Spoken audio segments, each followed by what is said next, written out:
Lyra, the alien queen of Zithera, sat on her high throne, her eyes scanning the vast court that shimmered with colors no human had ever seen.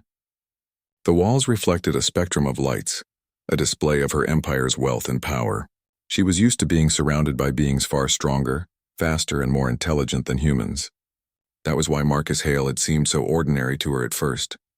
Marcus, her husband, the human she had married not long ago, walked quietly among the courtiers. He moved with careful attention, never drawing attention to himself but always observing. To any alien eye he appeared simple, perhaps even insignificant. His brown hair fell slightly over his forehead, his green eyes calm but watchful. He wore the modest clothing of a human diplomat, nothing like the bright and elaborate robes of the alien nobles. Lyra had married him for reasons her advisors would never fully understand. It was not for politics, nor for strength, nor for power. It was because, in the short time she had spent with him, she had seen something in him that no alien had ever shown her: understanding. Humans could empathize, adapt, and think in ways her people could not. But even she, a queen who had faced the most cunning generals in the galaxy, did not yet fully realize the depth of his abilities. The court whispered constantly about him. Some nobles smiled politely at Marcus. Others, more openly, questioned the wisdom of Lyra's choice. "A human?" one muttered. "He cannot even survive in our climate for more than a few days. Yet she expects him to understand us." Marcus ignored them as he always did. He greeted the elders politely, bowed with respect, and answered questions with careful thought. He was learning their language, their gestures, their etiquette, and doing so with patience. He listened more than he spoke, observing everything. Lyra watched him with quiet pride. He did not rush to prove himself. He did not try to show strength or skill. He simply was. In the weeks they had been together, she had seen him quietly solve disputes among the staff, mediate arguments, and even teach a young alien scholar how to combine human logic with alien knowledge. Yet, in her heart she could not help feeling some worry. Humanity, while capable of many things, was fragile in ways aliens were not. Humans could not survive long without shelter in Zithera's thin air. They could not endure as long as the alien nobles who lived hundreds of years. Would Marcus survive here when danger came? Lyra had no answer, and part of her feared that she had married someone who could not protect himself, or her, when the time came. The first signs of trouble came quietly. Reports from the borders of the Empire spoke of strange movements. A rogue faction of aliens, long thought pacified, was gathering ships, weapons, and armies. Their leaders were ruthless, aiming not just to rebel but to seize control of Zithera itself. Lyra received these reports in the private chamber of her advisors. "This is serious," her chief strategist said, his 6 eyes narrowing. "They have planned this for years. We must respond immediately." Lyra considered him, then shook her head. "Not yet. We must be sure of our intelligence. I will not act rashly." The human beside her, Marcus, had been quietly studying star maps and reports from distant colonies. He had spent hours observing the factions' previous movements, their strategies, and their weaknesses. When Lyra looked at him now, she saw a furrow in his brow. "There is something you are not telling me, Marcus," she said. Marcus shook his head politely. "No, my queen. I only observe. I try to understand. Humans often succeed by seeing what others overlook." Lyra smiled faintly, though she did not fully understand what he meant. Humans were curious, clever, and capable of surprises, yes, but she had not yet seen Marcus in the kind of situation that demanded action, danger, and courage. For the next days, life at court returned to its usual rhythm. Marcus continued his quiet routine, observing, learning, speaking when necessary, helping where he could. Lyra found herself drawn to him, not only as her husband but as a student of humanity. He asked questions that no alien had thought to ask, questions about motivation, ethics, and strategy. His curiosity reminded her of a time when she herself had been young, idealistic, and fearless. The palace staff began to admire him quietly. The humans who served Marcus's house began calling him a true leader, though he never claimed that title. Even the skeptical alien nobles could not ignore the subtle ways in which Marcus improved efficiency, reduced conflicts, and solved problems that had puzzled the court for decades. He was modest, but he was also quietly extraordinary. Then the attack came. It was sudden. A fleet of ships appeared near the outer atmosphere of Zithera, far beyond what the palace sensors had predicted. Lyra was in her chambers when the alarm sounded.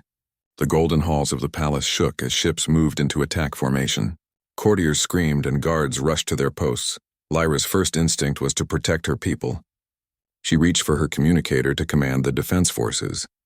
But before she could speak, Marcus was already moving. He did not panic. He did not hesitate. He ran to the command chamber with precise speed, guiding the confused staff, taking control of the situation with calm authority. Lyra followed him, her heart racing. She had seen him act decisively before in small matters, but this was different. Lives were at stake, and Marcus's every movement revealed confidence, strategy, and skill. He quickly assessed the palace's vulnerabilities, organized defensive units, and even suggested tactics that combined human improvisation with alien technology. The staff and guards were amazed. Marcus was not just keeping up with the crisis, he was leading. Lyra watched as he coordinated the palace's energy shields, deployed defensive drones, and rerouted power to critical systems. He moved like a general born for battle, calm, methodical, and fearless.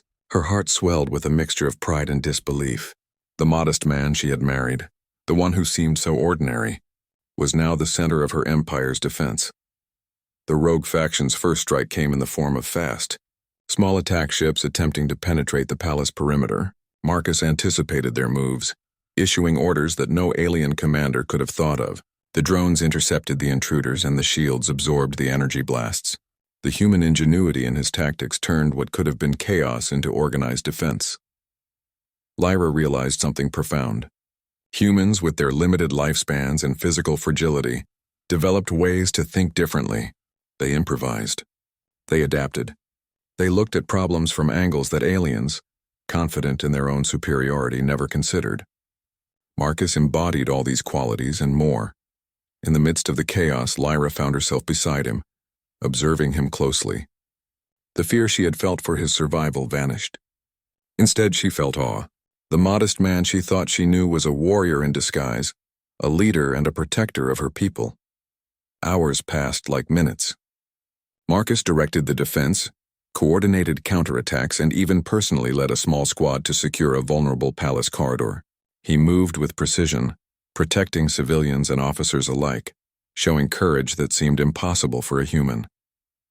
By the time the first wave of the rogue faction retreated, the palace remained intact. The court, the staff, and the citizens of Zithera were safe. Lyra stood at the balcony of her throne room, watching Marcus as he debriefed the guards and staff. His calm demeanor and quiet instructions inspired confidence in everyone around him. For the first time, Lyra truly understood the human spirit.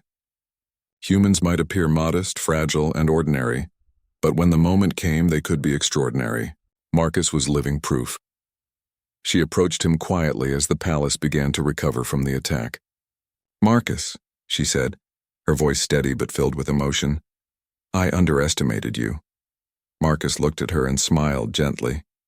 "I only did what anyone should do, my queen," he replied. But Lyra saw the truth in his eyes. He had done far more than anyone, alien or human, could have imagined. Lyra felt a shift within herself. The human she had married, the one she thought would struggle in the shadows of her empire, had revealed the strength, courage, and brilliance that aliens could not comprehend. And she realized that this was only the beginning. The galaxy was full of challenges, but with Marcus at her side, she knew they could face anything. That night, as the stars shimmered over Zithera, Lyra sat beside Marcus in the quiet of their private chamber. The palace had survived, her people were safe, and the rogue faction had been repelled. Yet she knew that the human beside her had more to show. He was not only her husband, but a force the universe would soon recognize. For the first time, Lyra saw humanity not as fragile, but as extraordinary. And she could not wait to see what Marcus would do next. The modest man she thought she knew had revealed his true self, and the alien queen of Zithera would never see humans the same way again. The night over Zithera was calm, but the palace remained on high alert. The rogue faction's first strike had failed, but Marcus knew it was only the beginning. He stood in the command chamber, staring at the holographic map of the enemy fleet. Lyra was beside him, her usual calm composure replaced with alertness. She had witnessed his skill in action, but she also understood that the true test had only begun. "Do you think they will return?" Lyra asked quietly. "They will," Marcus replied, his eyes scanning the map. "They will try to regroup. Their first attack failed because they underestimated the palace defenses. Their next strike will be more precise, more aggressive. We need to be ready," Lyra nodded. She had always trusted his judgment, but this time it went beyond trust.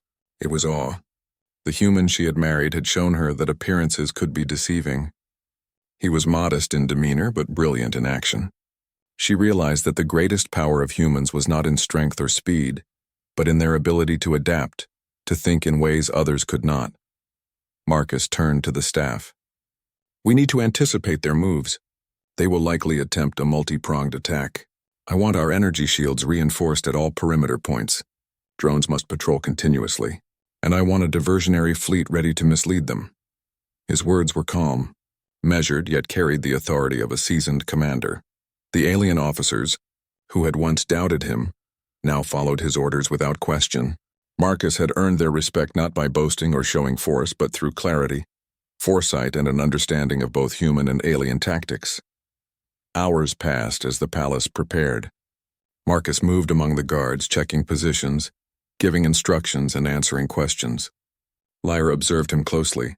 She saw him reassure a young officer who had lost a family member in the first attack. She saw him quietly adjust a defensive mechanism that the alien engineers had miscalculated. Every action reflected intelligence, empathy, and leadership. As the first light of Zithra's twin suns began to glow over the horizon, the enemy fleet appeared again, larger and more organized than before. Marcus had anticipated their strategy. He activated the palace defenses in a carefully timed sequence, creating traps and diversions. The alien nobles watched in astonishment as his human ingenuity transformed the palace into an almost impenetrable fortress. The rogue faction launched their main assault. Energy blasts lit up the sky, and ships darted in coordinated strikes. Yet Marcus's preparations held. Drones intercepted the attackers, energy shields absorbed the brunt of the damage, and the diversionary fleet lured part of the enemy into a trap that Marcus had planned hours before. Lyra could not tear her eyes away from him. He was everywhere at once, directing, calculating, leading. Even when danger came close, he remained calm. At one point, a squad of enemy infiltrators breached an outer corridor. Marcus personally led a small team to intercept them. He moved with precision, coordinating human and alien soldiers seamlessly. The intruders were neutralized without casualties thanks to his strategy. The palace halls echoed with the sounds of battle, but Marcus's presence brought order amidst chaos. He moved with a rhythm that was almost natural, as if he could predict the enemy's actions before they happened. Lyra felt a mixture of fear, admiration, and disbelief. The modest man she had married was not only protecting her and her people, he was proving that humanity possessed qualities even the most advanced alien societies could not fully understand. Hours stretched into a full day. The rogue faction, realizing their attack had failed, began to retreat. Marcus did not allow them to escape entirely. He coordinated a final strike that forced the enemy to surrender or flee into deep space, ensuring they could not regroup immediately. The palace was intact, the citizens safe, and the rogue faction decisively repelled. Lyra turned to Marcus, her eyes shining with pride and a new understanding. "I see now," she said softly. "You are not merely a human. You are extraordinary." Marcus smiled gently. "I only did what anyone should do, my queen.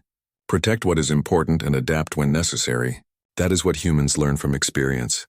Lyra reached for his hand, holding it firmly. "No, Marcus.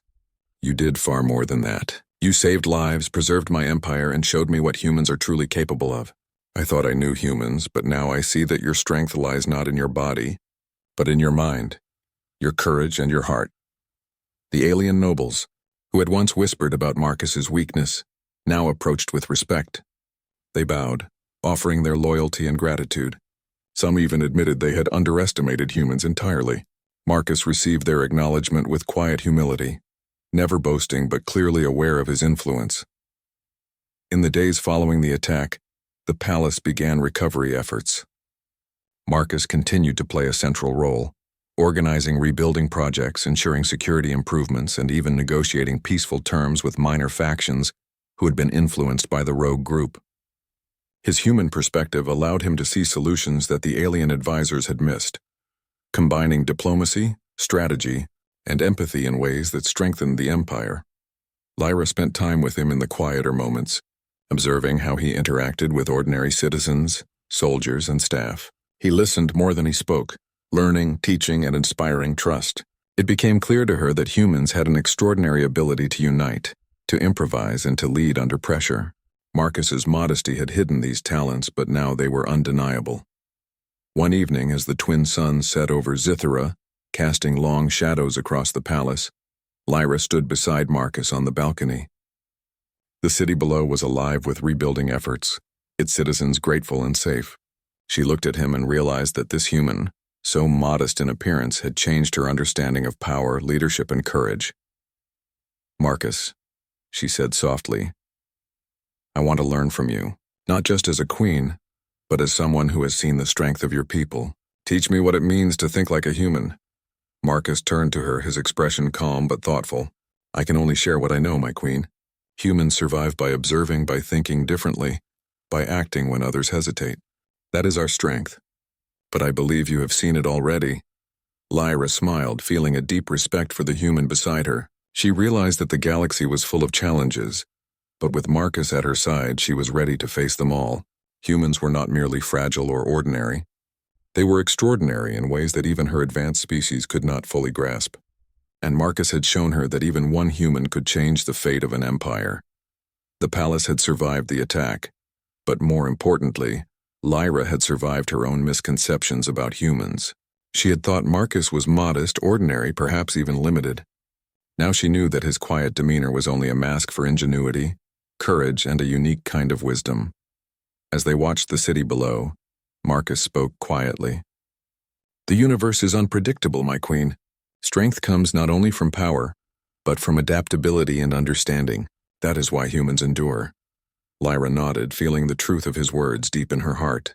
"Then we will endure together," she said. "And perhaps with your guidance my empire will become stronger than ever before." Marcus smiled, but there was a seriousness in his gaze. "We will face challenges, Queen Lyra. Many will doubt humans, many will underestimate them. But if we act with courage, intelligence, and heart, nothing will be impossible." The stars above Zythera shone brightly, reflecting the promise of a future shaped not just by alien power, but by human ingenuity and bravery. Lyra knew that the galaxy had underestimated humans for too long, and she vowed never to do so again. Marcus had proven that even a modest man could become a hero, a leader, and a force that could protect an empire. In the quiet that followed the chaos, Lyra and Marcus stood together, not as queen and husband alone, but as partners united by trust, respect, and a shared understanding of what it truly meant to face the universe. The modest human had revealed his true self, and the alien queen of Zythera knew that with him by her side the empire would thrive, and the galaxy would never again underestimate the power of humanity. And somewhere, in the vastness of space, other alien civilizations would soon come to learn the same lesson, that humans, though seemingly ordinary, could be extraordinary when the moment demanded it. Lyra looked at Marcus one last time as the night deepened. He was still modest, still unassuming in appearance, yet she knew that he carried within him the strength, courage, and brilliance that could shape the future. She had married a human who was more than she had ever imagined, and she would never forget the day she truly saw him in action. The galaxy had changed forever, and humanity's quiet power had been revealed.